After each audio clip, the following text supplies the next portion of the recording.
Assalamualaikum warahmatullahi wabarakatuh.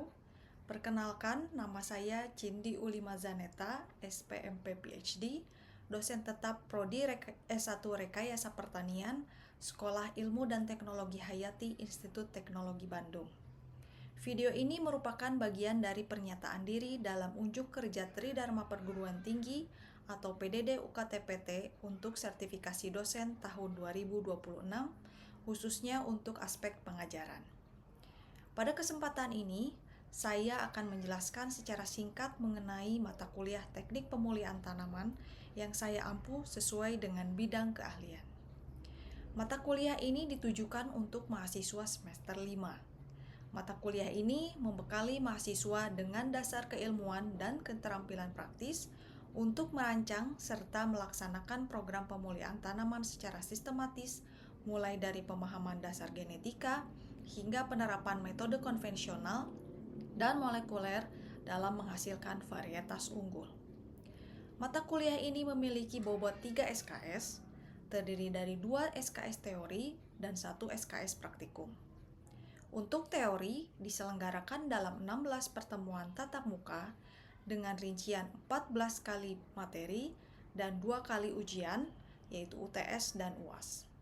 Untuk praktikum diselenggarakan dalam 14 kali pertemuan termasuk pengamatan di lapangan di luar pertemuan kelas dan ujian, yaitu ujian tengah semester dan ujian akhir semester.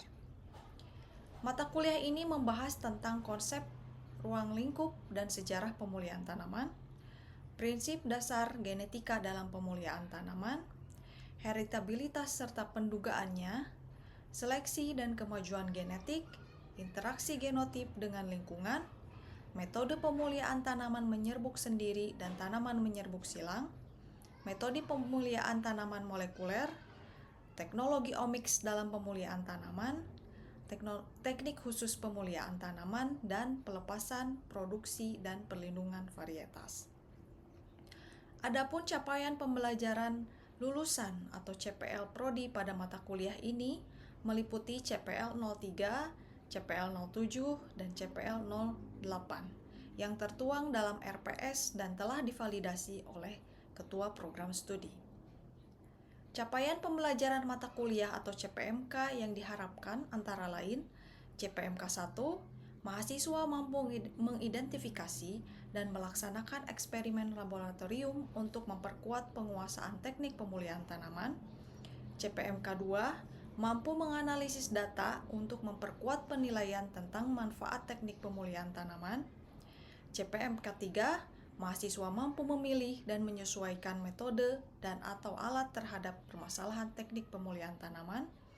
CPMK 4, mampu mengambil keputusan secara profesional dalam memilih dan merancang metode pemulihan yang tepat dengan mempertimbangkan efektivitas, kelayakan, dan dampak etis sosialnya. Dan CPMK 5, mampu menganalisis peran dan tantangan perkembangan pemulihan tanaman terkini dalam mendukung ketahanan pangan dunia sebagai isu kekinian yang relevan dengan rekayasa pertanian. 3 komponen utama dalam proses pembelajaran mata kuliah ini adalah delivery, interaction, dan assessment. Pada komponen delivery, saya memberikan materi yang dapat diunduh langsung melalui platform EduNext ITB serta ceramah interaktif yang langsung dilakukan secara tatap muka untuk mendukung pemahaman mahasiswa. Interaction melibatkan komunikasi dua arah antara dosen dan mahasiswa berupa diskusi, tanya jawab, kolaborasi, dan refleksi bersama. Assessment yang saya lakukan dalam mata kuliah ini mencakup kuis, tugas individu, studi kasus kelompok atau individu, dan ujian berupa ujian tengah semester dan ujian akhir semester. Model pembelajaran yang digunakan dalam mata kuliah ini adalah project-based learning dan experimental-based learning dengan metode presentasi interaktif, praktik, dan kolaborasi kelompok. Referensi yang digunakan berupa buku-buku karya ahli bidang pemulihan tanaman serta jurnal-jurnal internasional bereputasi tinggi yang memiliki nilai kebaharuan agar mahasiswa mampu mengikuti perkembangan ilmu pengetahuan dan teknologi masa kini. Berikut adalah video proses pembelajaran pada mata kuliah Teknik Pemulihan Tanaman dengan materi pada pertemuan 12, yakni poliploidi dan mutasi dalam pemulihan tanaman. Ya, Assalamualaikum warahmatullahi wabarakatuh. Selamat pagi semuanya. Pada pertemuan kali ini di mata kuliah Teknik Pemulihan Tanaman, kita masuk ke pertemuan ke-12, yaitu mengenai poliploidi dan mutasi dalam pemulihan tanaman. Nah, di pertemuan sebelumnya kalian sudah mengetahui dasar-dasar pemulihan tanaman, kemudian pemulihan tanaman itu apa dan kenapa dilakukan pemulihan tanaman. Nah, di materi ini kita masuk ke mengenai poliploidi dan mutasi pemanfaatannya di bidang pemulihan tanaman ini. Oke, sebelumnya ada yang tahu mutasi itu apa? Mutasi? Gak apa-apa, jawab aja setaunya. Setahu saya mutasi adalah perubahan pada materi genetik dari suatu makhluk hidup. Oke, terima kasih untuk jawabannya. Ya, betul ya. Jadi ada perubahan dari materi genetik secara sederhana seperti itu. Nah, kemudian ketika kita masuk ke materi mengenai poliploidi, kemudian mutasi gitu ya. Ini ada tantangan global dan juga kebutuhan tentang keperbaikan tanaman, sehingga poliploidi dan mutasi ini penting atau dibutuhkan. Jadi ada beberapa tantangan global gitu ya terkait dengan perubahan iklim, kemudian bagaimana keragaman genetik yang terbatas dan mengalami erosi, kemudian perlunya solusi menciptakan keragaman genetik baru secara artifisial atau buatan gitu ya untuk perbaikan tanaman sehingga lebih bermanfaat gitu ya untuk manusia.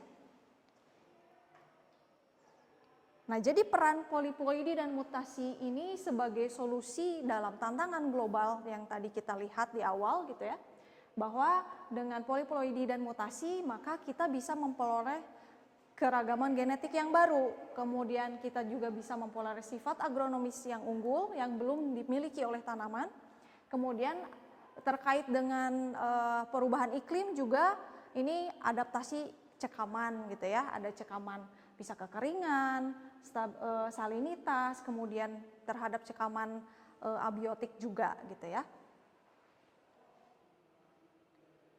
Kemudian kita masuk ke bagian pertama, tadi karena judulnya poliploidi dan mutasi, jadi bagian pertama itu mengenai poliploidi. Apa itu poliploidi? Kalian tahu berapa jumlah kromosom manusia? 23 gitu ya, itu adalah jumlah kromosom apa? Lengkap atau yang tubuh? Autosomnya ya, jadi tubuh.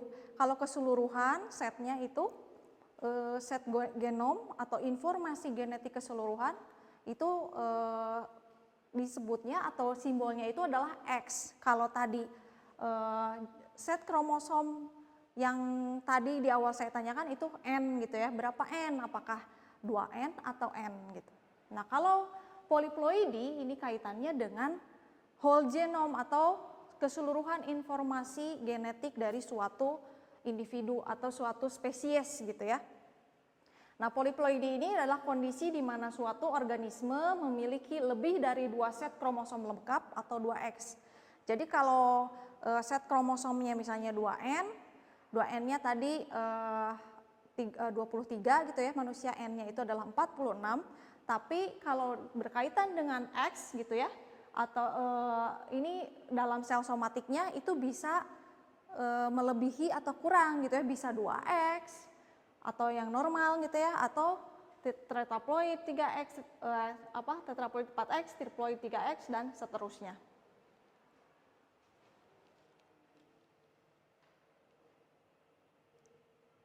Nah, ini beberapa klasifikasi utama mengenai atau terkait dengan variasi ploidi. Jadi ada ploidi itu ada aploidi, ada anaploidi. Kalau aploidi adalah organisme yang memiliki kelipatan set genom lengkap, misalnya 3X, 4X, 6X gitu ya. Nah, ini adalah fokus utama ploidi di dalam pemulihan tanaman. Jadi biasanya 2X normalnya, nah kita bikin jadi 3X atau 4X gitu ya. Kemudian yang aneuploidy ini adalah organisme kekurangan atau kelebihan kromosom individual. Jadi misalnya 2N, kalau ini kaitannya dengan N, 2N plus 1 atau 2N min 1. Set genomnya tidak lengkap atau tidak seimbang. Nah, itu perbedaan antara euploidy dan aneuploidy. Nah, ini beberapa tipe euploidy, ada autopolyploidy. Jadi genom dari satu spesies ini terbentuk dari duplikasi genom yang sama. Misalnya spesies A menjadi ada asalnya A saja menjadi ada 4 gitu ya, 4A. Jadi A-nya ada 4. Nah, ini contohnya pada tanaman kentang itu bisa 4X, alfalfa 4X, pisang juga ada yang 3X gitu ya. Kemudian ciri khas dari autopolyploidy ini apa? Ciri khasnya itu bisa memberikan efek gigas. Gigas itu apa? Efek raksasa gitu ya. Besar gitu. Apa yang bisa terpengaruh atau menjadi besarnya itu contohnya bisa selnya, stomata, daun, bunga gitu ya. Nah, ini seringkali akibatnya itu jadi lebih besar dari diploidnya atau dari 2N-nya, 2X-nya. Kemudian bisa terjadi juga penurunan fertilitas, di mana penurunan fertilitas ini segregasi kromosom yang tidak seimbang saat meiosis menghasilkan gamet aneuploid atau non-viable. Kemudian bisa juga berpengaruh terhadap dosis gen, yaitu peningkatan jumlah alel mempengaruhi ekspresi gen dan fenotip secara kuantitatif. Nah, ini beberapa contoh aplikasi dari autopolyploid. Kalian mengenal semangka tanpa biji, nah itu adalah efek dari autopolyploid gitu ya. Tingkat ploidinya, jadi semangka tanpa biji itu sama dengan 3X. Jadi semangka tanpa biji atau 3X ini merupakan hibrida triploid yang steril dari persilangan induk tetraploid 4X dengan induk diploid 2X. Kalau pisang itu pisang 3X yang menghasilkan pisang tanpa biji gitu ya. Kalau dia tidak 3X ya akan menghasilkan biji. Nah, ini aplikasi lainnya tadi terkait dengan efek gigas gitu ya. Bisa pada tanaman hias sehingga bunganya lebih besar gitu ya. Atau pada tanaman pakan. Jadi si tanaman pakan ini memiliki biomasa atau vegetatifnya itu lebih besar gitu. Nah, ini adalah tipe euploidy untuk allopolyploidy.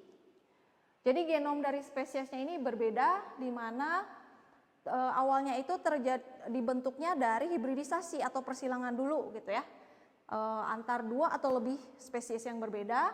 Kemudian nanti hasil F1-nya akan menghasilkan genom, jadi misalnya A dengan B itu genomnya jadi AB gitu ya. Biasanya ini steril karena kromosom tidak memiliki pasangan homolog. Jadi A tidak bisa berpasangan dengan B, kan beda A dengan B. Kalau yang tadi kan dari A jadi ada 4 gitu ya, A gitu. Kalau ini A dengan B.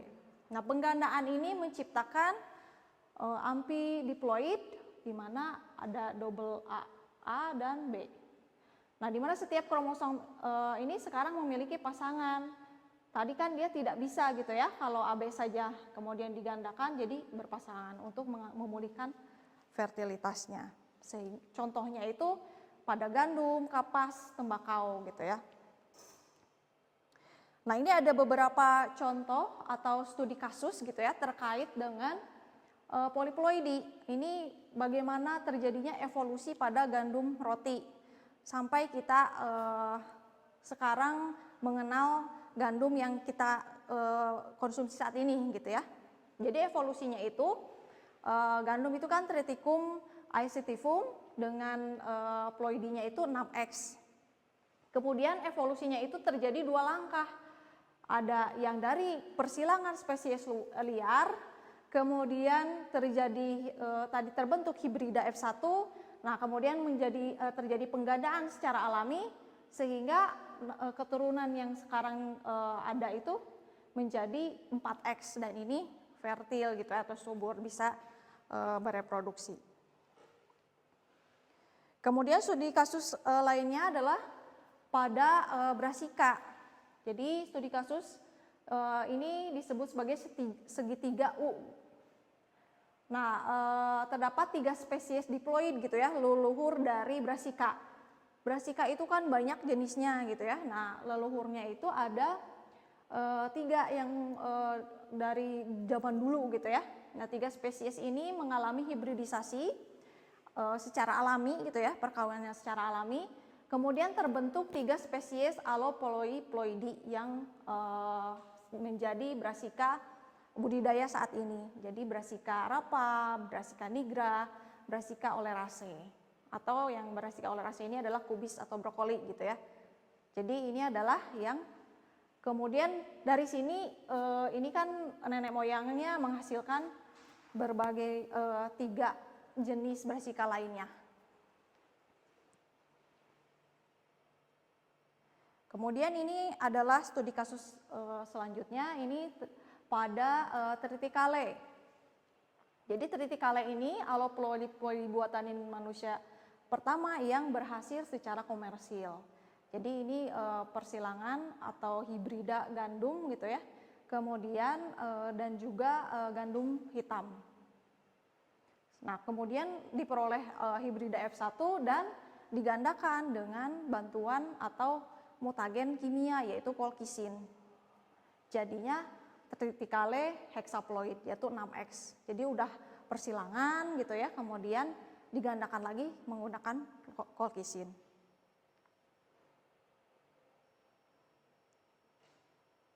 Nah, ini beberapa aplikasi aneuploidi di dalam pemulihan tanaman. Ini meskipun kita sering terjadi penurunan vigor gitu ya. Nah, aneuploidi ini adalah alat yang sangat kuat untuk penelitian genetik dan pemulihaan.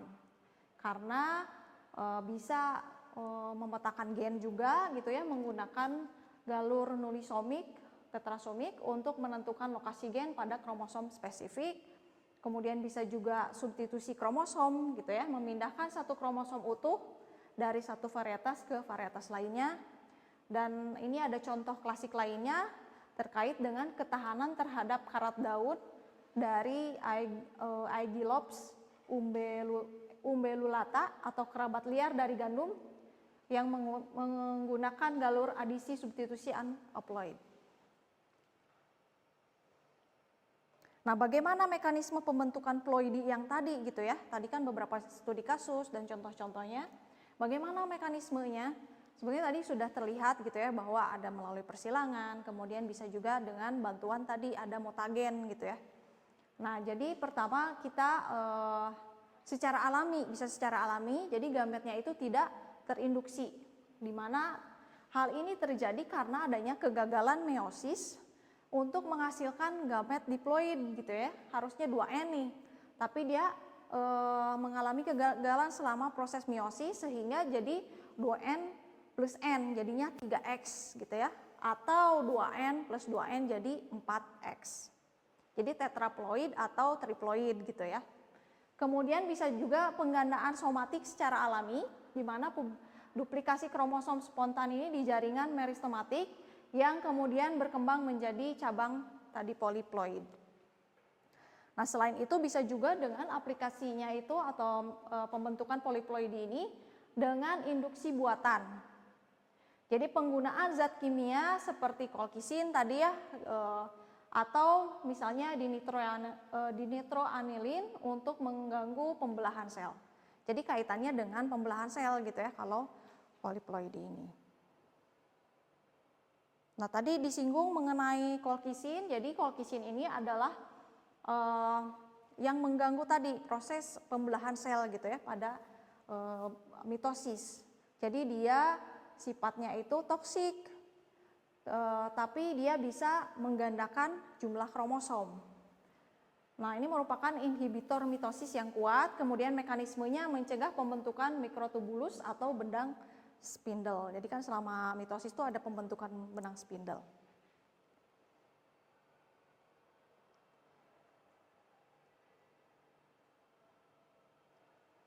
Oke, kemudian kita masuk ke pemuliaan mutasi gitu ya pada bagian keduanya. Tadi kan bagian pertama poliploidi. Nah, tadi disinggung di awal apa itu mutasi? Terjadi perubahan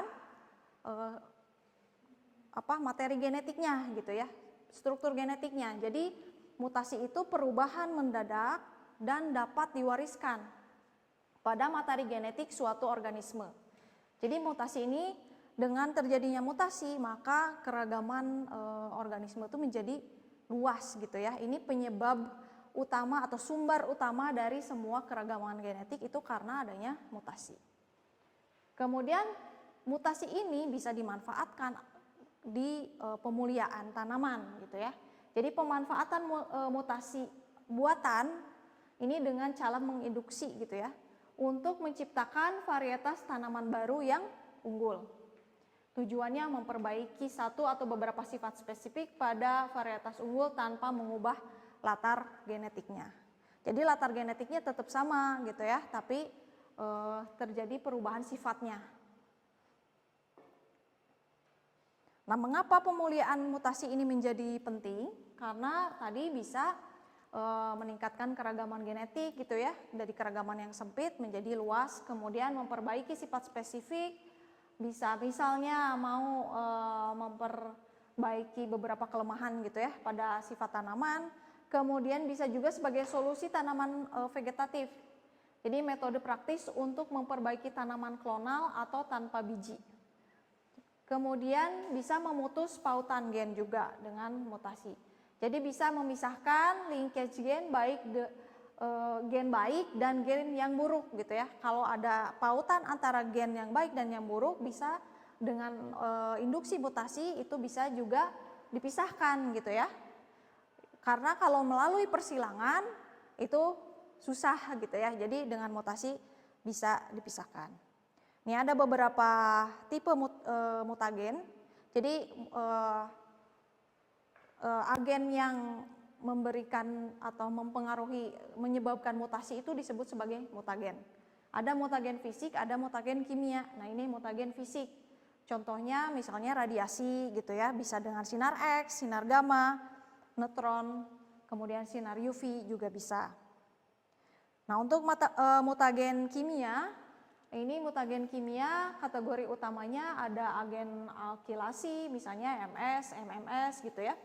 Kemudian bisa juga dengan agen lainnya seperti sodium azid yang sangat mutagenik ini pada padi dan barley. Nah, bagaimana perbandingannya antara mutagen fisik dan kimia?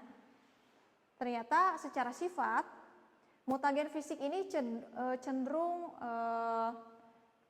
merusak kromosomnya itu lebih besar gitu ya, kemungkinan untuk merusak kromosomnya lebih besar dibandingkan dengan tadi mutagen kimia. Karena mutagen kimia itu menyebabkan mutasi titik. Karena mutasi itu ada beberapa gitu ya, termasuk point mutation atau mutasi titik. Jadi hanya satu, misalnya dari untai DNA itu kan ada adenin, guanin, sitosin misalnya. Jadi satu titik aja, misalnya guaninnya saja dari sequence DNA-nya. Kemudian secara daya tembus memang yang mutagen fisik ini lebih tinggi dibandingkan yang kimia. Kemudian penanganannya kalau yang mutagen fisik itu perlu fasilitas khusus, sedangkan yang mutagen kimia ini perlu kehati-hatian karena kan sifatnya itu karsinogenik. Kemudian secara spesifitas ini yang mutagen fisik itu kurang spesifik dibandingkan dengan yang mutagen kimia. Dan efisiensinya mutagen atau mutasi dengan mutagen fisik ini efisiensinya untuk mutasinya itu sedang, sedangkan mutagen kimia itu efisiensinya tinggi. Nah, ini beberapa atau metodologi pemulihan mutasi itu. Jadi kita lakukan, kalau kita mau melakukan mutasi gitu ya di pemulihan, maka kita pilih dulu induknya. Kemudian nanti di kedua mau lakukan perlakuannya tadi mutagennya, mau mutagen apa, fisik atau kimia gitu ya. Dengan pertimbangan tadi, perbandingan antara mutagen fisik dan kimia. Kemudian ditanamlah nanti jadi M1, kemudian sampai nanti di akhir kita bisa melepas menjadi varietas baru. Nah, jadi di keberhasilan mutasi itu sudah secara global sudah ada gitu ya, banyak sudah diperoleh. Begitu juga di Indonesia. Jadi tidak hanya secara global tapi di Indonesia juga. Nah, itu adalah untuk pertemuan kali ini. Nah, kesimpulannya adalah dari materi hari ini bahwa poliploidi dan mutasi adalah alat pemuliaan yang fundamental dan telah terbukti gitu ya. Kemudian fungsi utamanya adalah menciptakan keragaman genetik baru sebagai bahan baru seleksi. Nah, poliploidi ini sangat berguna untuk efek gigas dan sterilitas. Mutasi sangat efektif untuk memperbaiki 1-2 sifat spesifik, dan yang terakhir adalah teknologi baru bisa memungkinkan terjadinya mutasi terarah yang presisi menjembatani pemulihan klasik dan bioteknologi. Itu adalah untuk pertemuan hari ini. Jangan lupa diisi kehadirannya di CX ya. Nanti kita bertemu lagi di pertemuan minggu depan. Ada pertanyaan sebelum itu? Ya, silahkan. Sebenarnya saya penasaran aja soal yang tadi spesies yang steril. Itu kalau misalnya buat keberlanjutannya gimana? Maksudnya untuk Supaya dia bisa jadi fertil. Biar dia tetap ada gitu. Kan dia iya. steril. Makanya tadi dilakukan harus adanya persilangan gitu ya, supaya dihasilkan yang fertil, dan bisa dibantu juga tadi dengan mutasi gitu ya. Tapi diawali dengan persilangan dulu untuk menghasilkan keturunan yang fertil. Seperti itu. Cukup jelas? Cukup. Baik, terima kasih. Saya tutup pertemuan kali ini. Wassalamualaikum warahmatullahi wabarakatuh. Waalaikumsalam warahmatullahi wabarakatuh.